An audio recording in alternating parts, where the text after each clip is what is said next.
Brought to you by PrayLatin.com, makers of prayer cards featuring complete English phonetic renderings of Latin pronunciations. Lost in all the recent hubbub about Fiducia Supplicans, the ongoing weird reaction from the secular world, and the increasingly odd response from even the Pope-splainers who contort themselves into virtual pretzels to try to defend this weird document from Rome that is leading people astray. Lost in all that has been the German synodal way. The German bishops have been anything but defenders of Catholic orthodoxy. The German bishops have, in fact, themselves stepped forward and said, no, we're going to push for fundamental restructuring of the church, going so far as to earn the ire of Francis's Rome. Francis, who has told them repeatedly, don't implement anything without the rest of the universal church, being his caveat, not that they should not embrace heresy, but they should just not do so without the rest of the church.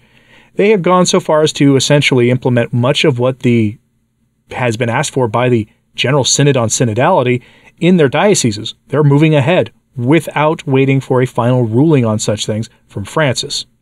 We see this in their call for decentralizing how the church is operated, putting laity in charge of parishes, laity in charge of or in key positions of authority in dioceses. They are calling for laity to have the ability to appoint bishops and to appoint candidates for seminary and for the priesthood.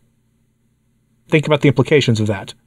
They are calling for changings on the James Martin sin and the teachings around all the morality surrounding that. And the bishops there are the key instrument for imposing this diabolical change.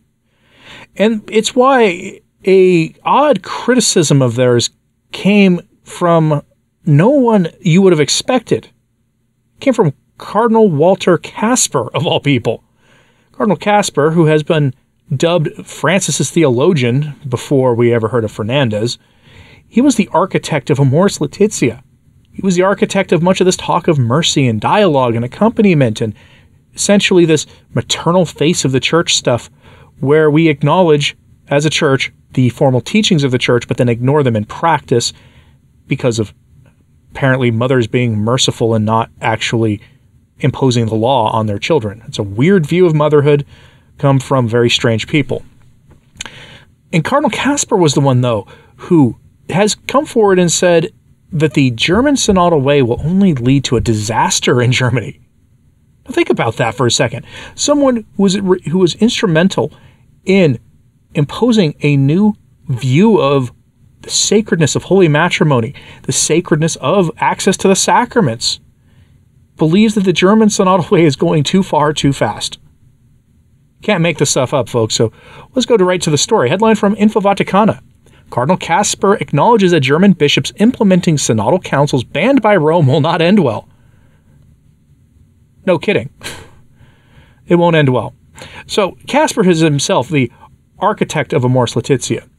He had been pushing since the 1990s for changes to the church's teaching on who can receive who can receive the Eucharist and access confession. He was the architect of this, basing what he wanted on erroneous views of the indissolubility of matrimony held by the Orthodox. That's where he got his idea from divorced or remarried Catholics receiving the Eucharist. He got it from the Eastern Orthodox. He was bringing that into the Catholic Church. Going back to the 1990s, he was an advocate for this stuff. He is what we would call a dissident, meaning someone who dissents from Catholic teaching. He had at one time been practically the poster child for all that was wrong in the church. His name was always among the first. Before Francis, he was. It's amazing what one decade will do for his profile. His profile has actually gone down a lot in the church in recent decades or in recent years because all of a sudden Francis has empowered so many dissident voices in the hierarchy to step forward and publicly reject the teachings of the faith on so many different things. But let's take a look at his warning, because he is still very influential in Germany. So from the article, quote, the German cardinal points out in the interview that, quote, the synod following the line of the Second Vatican Council and developed approaches courageously but also unanimously. The spiritual style marked by prayer contributed significantly to this. The test of courage will only come at the Synod of 2024 when it's necessary to make concrete decisions. This is the Synod on Synodality he's talking about. Asked what he thought about the press being banned from those synodal meetings, the Cardinal assessed it positively. Casper assures that, quote, it had a positive effect, since it allowed, quote, anyone to speak with great frankness without subsequently being classified or even punished in public as a progressive, conservative, reactionary, and other things. In that sense, he confirms that, quote, there were different opinions. Regarding the drift of the German synodal path, Cardinal Casper declared that, quote, one cannot speak of such legitimation of a synodal council composed of an equal number of bishops and lay people through the synodal process of the universal church. This issue was not addressed at all in the synodal process, and the Roman objections were and are more than clear. Simply continuing with this project and creating a fait accompli can only be seen as a challenge that cannot end well. Cardinal Casper does not hide that it, quote, is problematic if a synodal council could make binding decisions to which the individual bishop is canonically or morally obliged. Such a synodal council would certainly be an intervention in the sacramental structure and would limit or even eliminate the bishop's authority to lead. Furthermore, he emphasizes that this new body, quote, would have more powers than the Episcopal Conference. The commitment that every bishop publicly accepts in his episcopal ordination is loyalty to the Pope. How can it be compatible with the commitment to a synodal council that the Pope expressly disapproves? Added the German cardinal. End quote. This talk of a synodal council is this decentralization of authority in the church into the hands of laity. That is the synodal council that will take primacy over the governing of the church, including on doctrinal matters in Germany. And yes, it will leave bishops with a torn loyalty between the synodal council, the lay authorities, we'll put authorities in quotes there because they will have no divine authority, and between the Holy Father, whoever that Holy Father is. 10 years from now, 50 years from now, that is the aim that the German bishops are pushing forward with. And he points out this will not end well. He never says what it won't end well with other than this torn loyalty between bishops. We can figure that out for ourselves, can't we? That this will lead to essentially schism.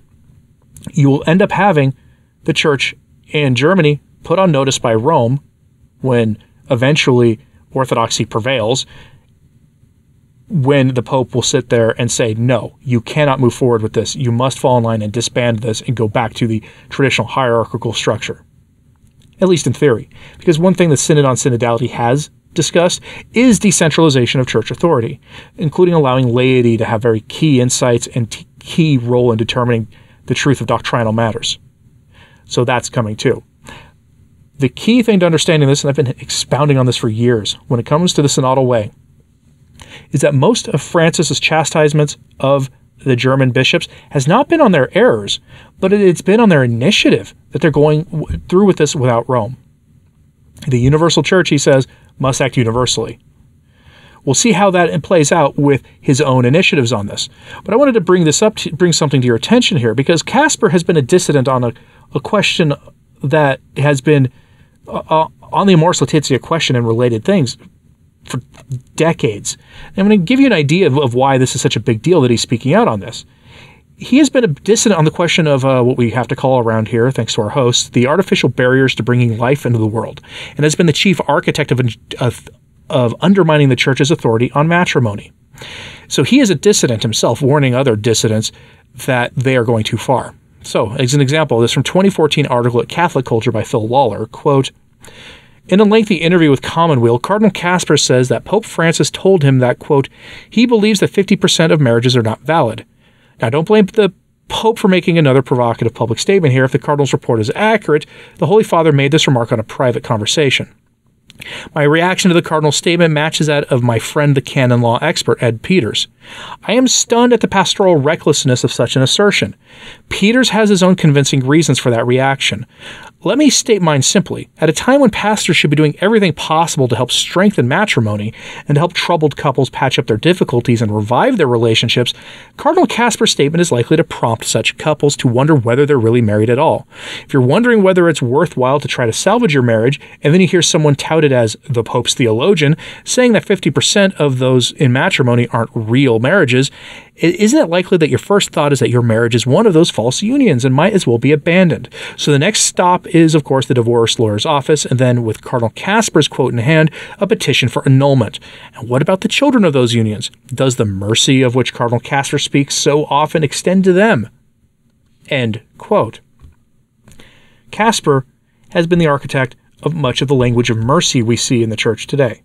He and Francis have been of one mind on that, hence why Amoris Laetitia happened. I'll remind you, credit to Tim Gordon for painfully explaining this to people in a lot of detail, that Casper had been pushing for changes that were in Amoris Laetitia, which was issued in 2016, and it was Francis who said no to those changes before the Synod on the Family, and before then writing Amoris Laetitia and changing his mind and giving Casper everything he wanted.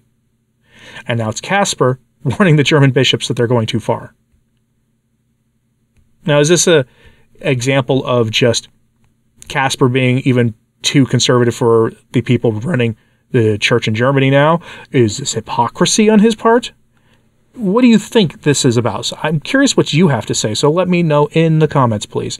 And also hit like and subscribe if you haven't. It does help. So does sharing this on social media. That helps enormously too. And as always, pray for the church. I'm Anthony Stine. Ave Maria.